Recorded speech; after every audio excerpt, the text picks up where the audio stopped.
Exodus chapter 18. Jethro, priest of Midian, Moses' father-in-law, had heard all about what God had done for Moses and for Israel his people, how Yahweh had brought Israel out of Egypt. Jethro, Moses' father-in-law, then took back Zipporah, Moses' wife, whom Moses had sent home, with her 2 sons. One of them was called Gershom because, he had said, I am an alien in a foreign land, and the other called Eliezer because, my father's God is my help and has delivered me from Pharaoh's sword.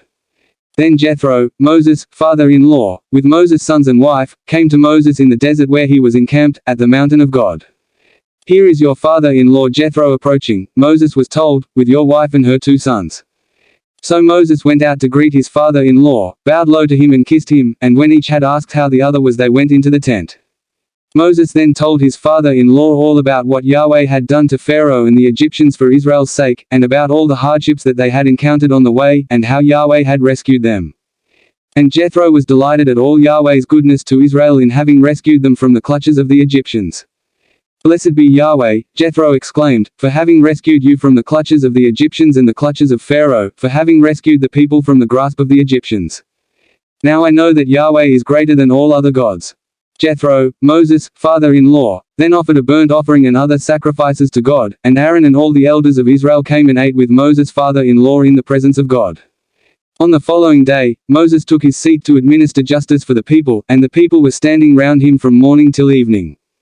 Seeing all he did for the people, Moses' father-in-law said to him, Why do you do this for the people? Why sit here alone with the people standing round you from morning till evening? Moses replied to his father-in-law, Because the people come to me to consult God. When they have a problem they come to me, and I give a ruling between the one and the other and make God's statutes and laws known to them. Moses' father-in-law then said to him, What you are doing is not right. You will only tire yourself out, and the people with you too, for the work is too heavy for you. You cannot do it all yourself. Now listen to the advice I am going to give you, and God be with you. Your task is to represent the people to God, to lay their cases before God, and to teach them the statutes and laws, and show them the way they ought to follow and how they ought to behave.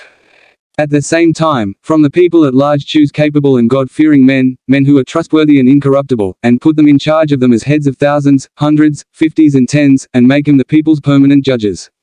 They will refer all important matters to you, but all minor matters they will decide themselves, so making things easier for you by sharing the burden with you. If you do this, and may God so command you, you will be able to stand the strain, and all these people will go home satisfied. Moses took his father-in-law's advice and did just as he said.